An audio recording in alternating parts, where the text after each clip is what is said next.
Бірінші оқу тапсырмасын бастамас бұрын тұлғаны таны әдісі арқылы ақан сері кім деген сұраққа жауап іздеп көреміз. Ақан серіге кластер жасайсыздар. Сер иесі. Сал сері. Өшпес із қалдырған.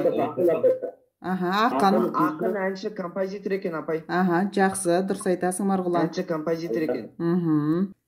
Бәйгеге неше жүйрік ат қосылады? Асты кім береді? Осы сұрақтарға жауап беріңіздер. Бірінші тапсырмада рафт әдісі бойынша хат жазасыздар. Бұл 5 балдық жұмыс.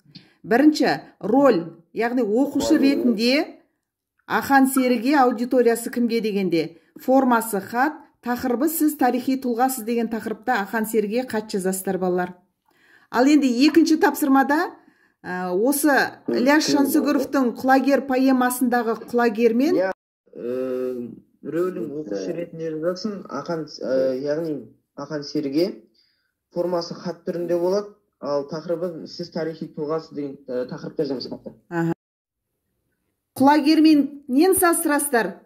Жоқ, екі нен... Құлагер поэмасының өзінің есімен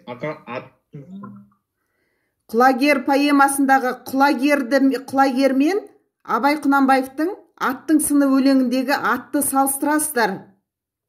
Екі атты жылқыны.